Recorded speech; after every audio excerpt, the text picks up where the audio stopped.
E sobre essa questão de imposto, você falou de blindagem patrimonial, a nossa tributarista Giovana fez uma apresentação mostrando tudo que mudou no governo Lula. Tinha uns 120 slides, entendeu? Mostrando tudo que tentaram mudar também, porque esse é um ponto, né? O governo veio agora com proposta de novos impostos, queria aumentar imposto de renda fixa, ações, etc. E bateu também em cripto. Queria pegar aquela isenção de 35 mil, sob a desculpa de justiça social, né? Pô, vou afetar o super rico. Cara, 35 mil é para o investidor pequenininho de varejo. Então o cara pode vender hoje em corretoras nacionais 35 mil sem pagar imposto. Queriam acabar com isso e pegar a alíquota que começa em 15% e poderia até 22,5% para o cara que vai vender 30 milhões e transformar em 17,5%. Ou seja, o pequenininho ia se ferrar, o grande poderia vender um volume maior pagando menos imposto. Só que bateu no Congresso e você começou a ver um movimento dos parlamentares falando exclusivamente de cripto. O pessoal se posicionando e eu vi, cara, esse cara é esperto. Ele tá querendo capturar voto. Assistir o podcast, imposto, isso daí é culpa sua, Bola. Que bom! Assistam, compartilhem entre os congressistas. Apenas, Porque isso é aumento de imposto para começar valendo ano que vem, que é ano de eleição, né? Então isso mostra o nível de desespero do governo, porque geralmente o pessoal mete a mão nesses assuntos impopulares no início, e não no final do governo. Mas eu queria saber, o que vocês acharam da proposta? O que poderia acontecer se ela fosse de fato aprovada? Um esvaziamento do mercado, todo mundo ir para descentralizado, usando corretora no exterior? Qual a opinião de vocês? Eu acho que tem uma análise objetiva, estática, e uma análise mais histórica. Assim. A situação na qual por exemplo, essa isenção, ela foi mantida depois de um compromisso das exchanges nacionais em estarem mais próximas da Receita, que foi firmado com a Instrução Normativa 1888. Então é um processo histórico, tá? Mas olhando para a situação como ela está, a verdade é que essa mudança, que foi proposta nessa medida provisória, desestimula o uso das exchanges nacionais e beneficia as exchanges gringas.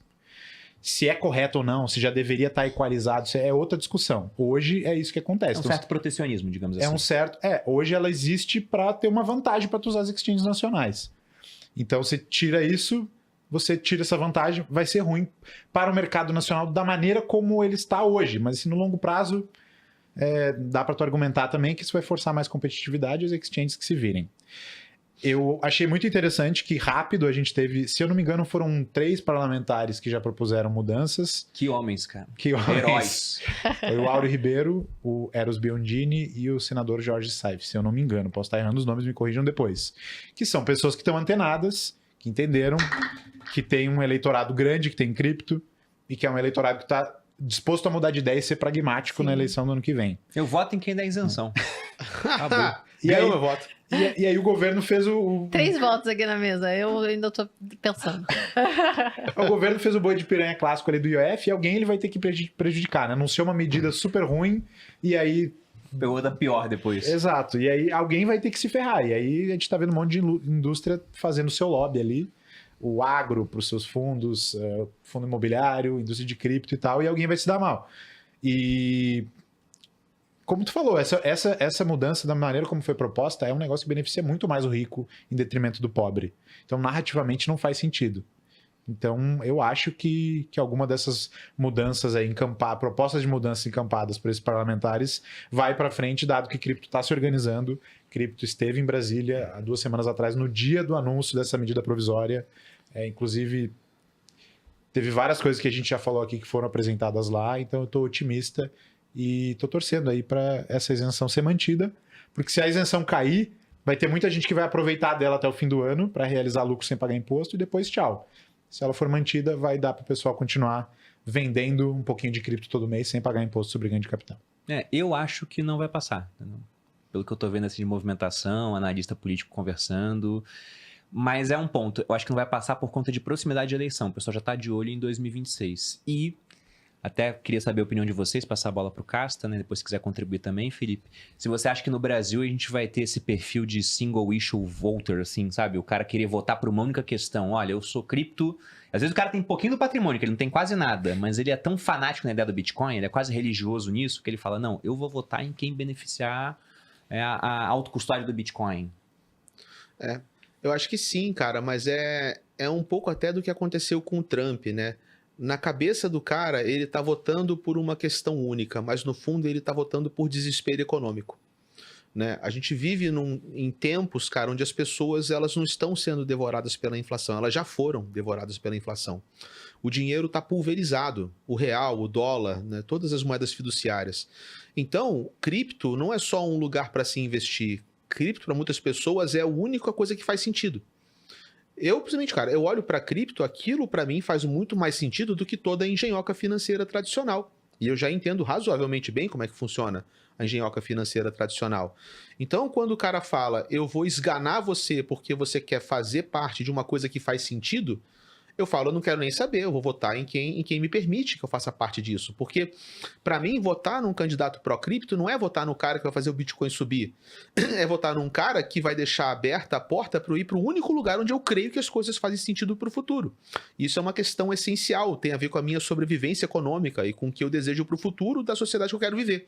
Então, pô, é uma questão única, mas ela vem de um anseio muito grande, que é o fato das pessoas estarem realmente desesperadas, né? Tipo, muito sufocadas economicamente. Então, por um lado, tem um governo que não ajuda as pessoas, na verdade, tarifa elas na blusinha, bota uma MP como essa, que tira um pouco do alívio, cara. Imagina, você hoje faz um trabalhozinho de cripto, muita gente ganha dinheiro com cripto trabalhando, irmão. Né? Você faz jobzinhos em cripto, pega ali $200, cara, $300, 400, pô, 2 salários mínimos para fazer um trabalhinho em cripto.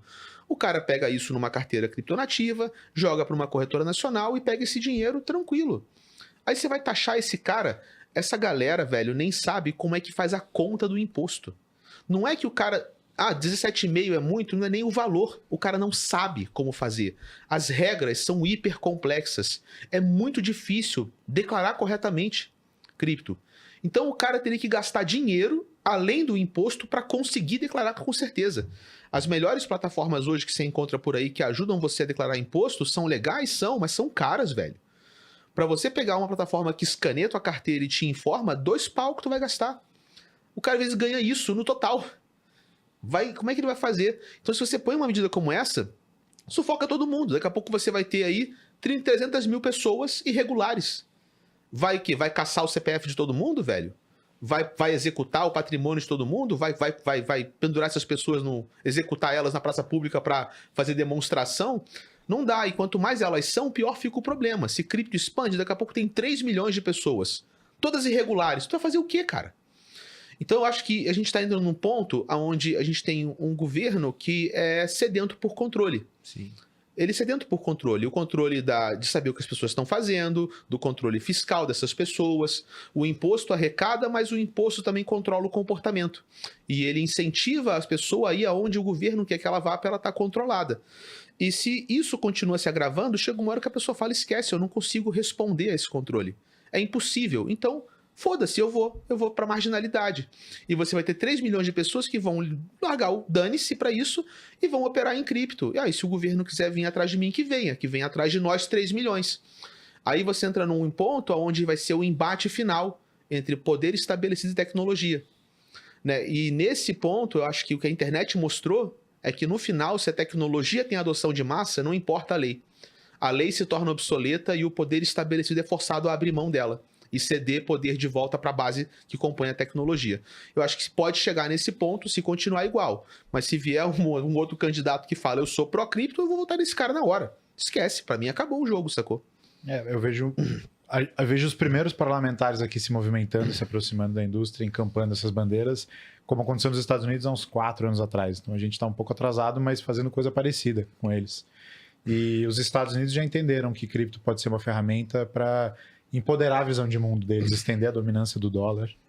E eu acho que no Brasília está aos poucos começando a entender que também tem uma agenda que pode permitir avançar os interesses estratégicos nacionais usando o cripto como plataforma. Vocês acham que em 2026, debate presidencial, a gente vai ver Bitcoin sendo abordado e criptomoedas? Com certeza. Com certeza? O Lula tendo que responder sobre isso? Cara, a gente espelha tudo que os norte-americanos fazem, né? Se Bitcoin, foi tema de debate para eles, vai ser nosso, com certeza, sacou? O Lula talvez seja um dos que mais está sabendo ali também, inclusive. O gabinete do Geraldo... ele não é, né? Gabinete do Geraldo Alckmin já falou bastante coisa de cripto, né? Então e eu acho que... declarações positivas, inclusive. Exatamente. Então a galera já está sentindo. Até aquelas figuras políticas que você intuiria que seriam mais contra o Bitcoin já estão mudando de ideia. Eu já vi muita gente grande na internet também que só falava mal e que agora está entendendo que o negócio não vai embora. E é aquilo, se você não pode destruí-lo, junte-se a ele. Então, tenho certeza absoluta que vai ser uma pauta devido às proporções, né, nas campanhas eleitorais do ano que vem. Sim.